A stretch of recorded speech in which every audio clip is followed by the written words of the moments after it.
अस्सलाम वालेकुम व्यूअर्स, मैं हूं शाकिर सोलंकी। व्यूअर्स, मियां शहबाज शरीफ और बिलावल भुट्टो जरदारी दोनों मुतहर्रिक हैं और दोनों ने अपोजिशन की तमाम जमातों के रहनुमाओं के साथ राब्ते किए हैं। जिस तरह मैंने पहले भी आज ही वीडियो अपलोड की थी शहबाज शरीफ के राब्तों की, लेकिन उसके बाद ख़बरें ये भी आई कि बिलावल भुट्टो जरदारी ने भी राब्ते शुरू किए हैं। बिलावल भुट्टो ने शहबाज शरीफ के साथ राब्ता किया है, मौलाना फजल रहमान के साथ रब्ता किया है, असफंदियार वली के बेटे एमल असफंदियार वली के साथ रब्ता किया है क्योंकि वो एएनपी के सूबाई सदर हैं केपीके के। और इस तरह बीएनपी मैंगल के सरबराह अख्तर मैंगल से रब्ता हुआ है बिलावल भुट्टो जरदारी का। फिर एमक्यूएम के खालिद मकबूल सिद्दीकी के साथ रब्ता हुआ है। फिर काफली के चौधरी परवेज लाई जो स्पीकर पंजाब असम्बली हैं उनसे भी रब्ता हुआ है। बिलावल भुट्टो जरदारी ने तमाम रहनुमाओं के साथ ऑल पार्टीज़ कॉन्फ्रेंस बुलाने पर मुशावरत की है और ये भी मुशावरत की है इस मामले पर भी कि एपीसी वीडियो लिंक के ज़रिए करनी चाहिए। मेरे ज़राए तो ये बता रहे हैं कि इस बात पर भी अपोजिशन को तशवीश है कि वज़ीर आज़म को मुसलसल अपोजिशन पेशकश करती रही है कि अपोजिशन गैर मशरूत ताउन करने के लिए तैयार है, लेकिन वज़ीर आज़म की तरफ से किसी किस्म का रिस्पांस अपोजिशन को नहीं मिल रहा। इसीलिए अपोजिशन ने आपस में ये डिस्कस किया है अभी इब्तदाई तौर पर कि एपीसी होनी चाहिए वीडियो लिंक के ज़रिए, और तमाम कौमी क़यादत जो है अपोजिशन के जो रहनुमा हैं कायदीन हैं वो वीडियो लिंक के ज़रिए आपस में रब्ता करें और डिस्कस करें। एक मुश्तरका हिकमत अमली और लाहा अमल होना चाहिए। जिस तरह मौलाना फजल रहमान ने अपने जो अंसारुल इस्लाम है उसको ऑफ़र की, उसको हिदायत की कि अंसारुल इस्लाम के जो रज़ाकार हैं वो हकूमती इदारों के साथ मुकम्मल तावन करें, गैर मशरूत तावन करें। उसके बाद फिर अंसारुल इस्लाम के जो 40,000 तकरीबन जो रज़ाकार हैं वो तैयार किए गए।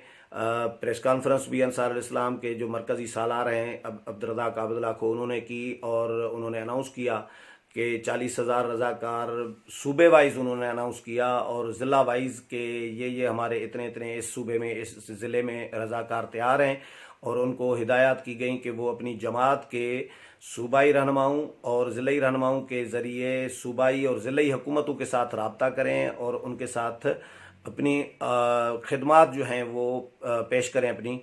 ये जेईवा की तरफ से गैर मशरूत तौर पर तावन की पेशकश की गई है, लेकिन हुकूमत ने किसी किस्म का कोई फ़ायदा नहीं उठाया। शहबाज शरीफ और नून लीग की तरफ से पेशकश की गई, लेकिन हुकूमत की तरफ से किसी किस्म का हाथ नहीं बढ़ाया गया। उल्टा शहबाज शरीफ के वतन वापसी पे तंज किया जा रहा था फवाद चौधरी और दीगर वज़रा की जानिब से कि शहबाज शरीफ आ रहे हैं तो भाई से कुछ पैसे भी लेते आएँ। इस तरह के मुख्तलिफ जो हैं, या शहबाज शरीफ आएंगे तो आइसोलेशन में चले जाएंगे, वो छुप कर बैठे रहेंगे।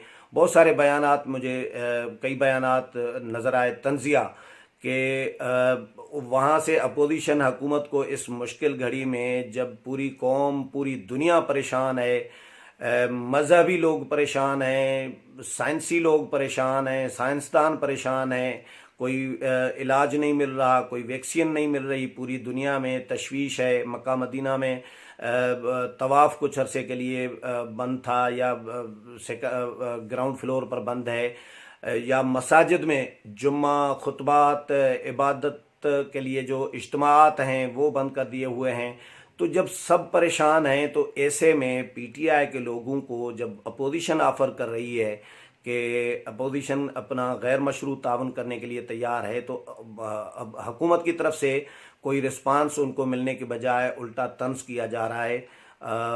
अपोजिशन ने जो मुतालबात किए कि लॉकडाउन किया जाए, वज़ीर आज़म कहते हैं कि लॉकडाउन नहीं करेंगे। और फिरदौस आशिक अमान को तो मैं सुन रहा था तो उन्होंने तो ये कहा कि वज़ीर आज़म कहते हैं कि जो सिंध ने लॉकडाउन का ऐलान किया है, फैसला किया है, वो ठीक नहीं किया, दुरुस्त नहीं है, वो गलत है।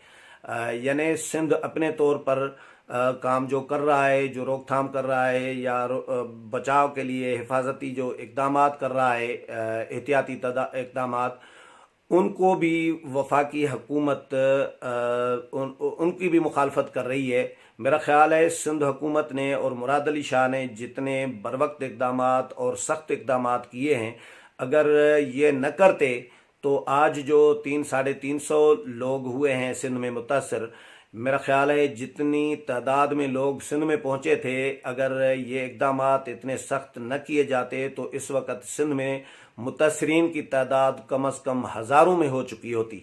ये मैं बिल्कुल दावे से कह सकता हूँ कि जितने रोकथाम के लिए सिंध हुकूमत ने और वज़ीर आला सिंध ने मुराद अली शाह ने इक़दाम किए हैं, अगर ये न करते तो इस वक्त सिंध में मुतासरीन की तादाद हज़ारों में होती। और सिंध तो पहले दिन चीख रहा था वज़ीर आला सिंध, और मुसलसल ये कहते रहे कि हम तो चलें लोगों को चेक कर रहे हैं, टेस्ट करा रहे हैं, लेकिन पंजाब में ऐसे कोई इक़दाम नहीं हो रहे। पंजाब में जब ये वायरस फैला और जब पता चलेगा, जब टेस्ट होना शुरू हुए तो पता लगेगा कि पंजाब में कितनी तादाद, बहुत ज़्यादा तादाद है। तो अब पंजाब में तकरीबन 300 के करीब लोग पहुंच गए हैं। हालांकि सिंध की तादाद बहुत आगे थी और सिंध में रफ्तार सुस्त हो गई है, जो ज़ाहिर है जिस तरह नज़र आ रहा है जितनी तादाद सिंध में लोगों की गई है, उस हवाले से इंटरनेशनल एयरपोर्ट है, ज़ाहिर है समंदर के रास्ते लगते हैं, तमाम रास्ते सिंध को लगते हैं। तो सिंध में कराची ज़ाहिर है बहुत बड़ा शहर भी है, बड़ी आबादी है, तो वहाँ से सिंध हुकूमत ने जो इक़दाम किए, अगर ये न करते तो हज़ारों में तादाद होगी। अब पंजाब की रफ्तार तेज़ हो गई है, अल्लाह रहम करे पंजाब पर भी, पूरे मुल्क पर, सिंध पर भी। और बहरहाल सिंध ने इक़दाम बहुत अच्छे किए। वफाकी हुकूमत उनकी भी मुखालफत करती रही कि नहीं, ये ऐसा नहीं होना चाहिए। सिंध का आज पहला दिन था लॉकडाउन का और सिंध में सख्ती की गई है, लोगों को घरों से बाहर निकलने से मना किया गया है, लेकिन लोगों ने खिलाफ वर्जियाँ भी की हैं और 472 तकरीबन, या मुख्तलिफ आ रही है फ़िगर, लेकिन 472 की भी फ़िगर आ रही है कि 472 लोगों को गिरफ़्तार किया गया है सिंध में मुख्तलिफ अजला में। कराची में सबसे ज़्यादा 222 लोग गिरफ़्तार हुए हैं। इस तरह मीरपुर ख़ास, लाड़काना, सखर और मुख्तलिफ शहरों में लोग गिरफ़्तार किए गए हैं खिलाफ वर्जी करने पर, और उनके ख़िलाफ़ पर्चे भी कोई 60-70 FIRs हुई हैं। ये सिंध हुकूमत ने इक़दाम किए हैं। तो आज फिर पंजाब हुकूमत ने भी बहरहाल अनाउंस किया है, लॉकडाउन का ऐलान किया है। अब पंजाब में किस तरह अमल दरामद होगा, ये पंजाब हुकूमत और मरकज़ी हुकूमत का वाज़े हो जाएगा। लेकिन इस्लामाबाद वैसे ही जिस तरह बंद है, इस तरह यानी ऑटोमेटिक बंद है। ये हुकूमत ने इस्लामाबाद में अनाउंस अभी तक नहीं किया कि इस्लामाबाद में लॉकडाउन होगा, लेकिन इस्लामाबाद के लोगों ने जिस तरह अपीलें हुकूमतें कर रही थी, जिस तरह हालात नज़र आ रहे थे, इस तरह लोगों ने खुद से बंद कर दिया है। वफाकी हुकूमत ने इतना ज़रूर किया है कि वजारतों ने, जो वजारतें हैं वफाकी हुकूमत के अंडर में, उनमें और कौमी असम्बली, पार्लियामेंट हाउस, सेनेट, उनमें कम अज़ कम रिलैक्सेशन दी है या छुट्टियां कुछ न कुछ की हैं।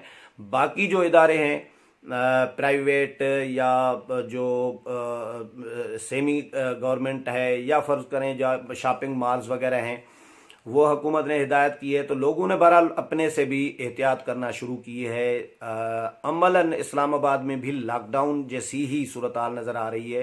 हालांकि अभी तक वफाकी हुकूमत ने ऐलान ऐसा कुछ नहीं किया, लेकिन वज़ीर आज़म का ये दलील ठीक मुझे नज़र नहीं आ रहा कि डेली वेजेस का जो मुलाजिम, जो मज़दूर है, जो दिहाड़ीदार है, वो कहाँ से खाएगा। वो अभी भी वो बेरोज़गार ही बैठा हुआ है। मैं एक वीडियो आई थी, उसमें देख रहा था कि सैकड़ों की तादाद में कराची में लोग लाइन लगाकर मजदूरी के लिए बैठे हुए हैं। जब मार्केट्स बंद हैं, आपके शॉपिंग मॉल्स बंद हैं, आपका कोई काम नहीं हो रहा, सूबे बंद हैं, सिंध बंद है, बलूचिस्तान बंद है, पंजाब बंद हो गया, तो लोग कहाँ मजदूरी करने जाएंगे। जब शहरी बंद हैं, मार्केट्स बंद हैं, तो ये दलील ठीक नहीं है। वज़ीर आज़म को बहरहाल अपना किरदार अदा करना चाहिए। अपोजिशन के साथ कम अज़ कम टेलीफोन करके कोई राब्ता करना चाहिए, कोई हिकमत अमली, कौमी हिकमत अमली तय करनी चाहिए। सिर्फ ये नहीं करना चाहिए कि मैं वज़ीर आज़म हूँ, मैंने तो कुछ नहीं करना, जो करना है सूबों में करना है और पाक फ़ौज ने करना है। पाक फ़ौज तो करेगी ही, मुश्किल वक्त में आती ही है।